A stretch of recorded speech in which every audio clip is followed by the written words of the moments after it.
তো বন্ধুরা, তোমাদের জন্য আজকে নিয়ে আসলাম নতুন চাকরিটাও দীপা হারিয়ে ফেললো কিভাবে। তো দেখার জন্য একটা সাবস্ক্রাইব করে দাও প্লিজ। তো সাক্ষ্যদীপ স্যার প্রচুর রেগে আছে, দীপা দেরি করে রেস্টুরেন্টে ফেরার কারণে 7টার পরে ফিরেছে।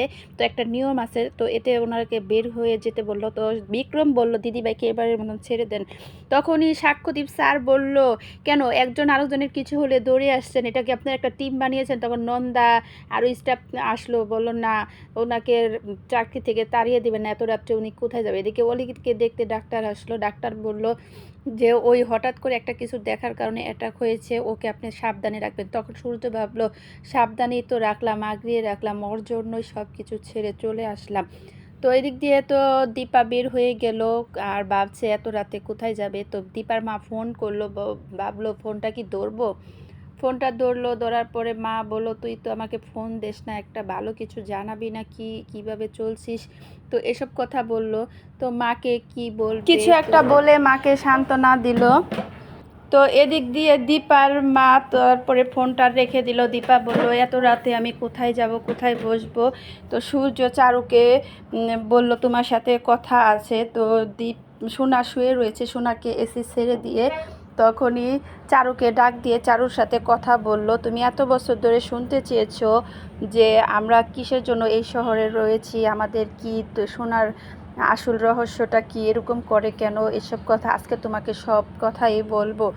আমার জীবনে এরকম অনেক ঝড় বয়ে গেছে, ঝড় শুধু আসেই তো। রাজকন্যা আর রাজপুত্রর কথা শুনেছ, সেরকম এক রাজকন্যা আমার সামনে এসেছিল ঝড়ের মতন। তখন তাকে দেখে আমার ভালো লেগেছিল, আমি তাকে আগে ভালোবাসার প্রস্তাব দিই, তখন সে অ্যাকসেপ্ট করে।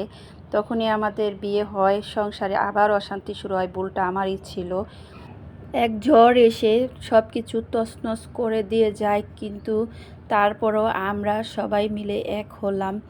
এক হয়ে আবার আমরা সুখে সংসার করলাম, আমাদের নতুন করে আবার সব কিছু ঠিক হয়ে গেল। আমাদের ঘর আলো করে সোনা রূপা আসলো, দুজন দুজনের কাছে মানুষ হলো। তখন চারু অবাক হলো, দুজন দুজনের কাছে বলো সে অনেক কথা। তারপরে আবার আমরা মিল হলাম, এক বন্যার ভেসে গেল আমার সব। রূপা মা আমার কাছ থেকে ভেসে গেল, আমি ধরে রাখতে চেয়েছিলাম, পারলাম না। এতে সূর্য অনেক কান্নাকাটি করলো, চেয়ার সব কিছু ঢেলে ফেলে দিল।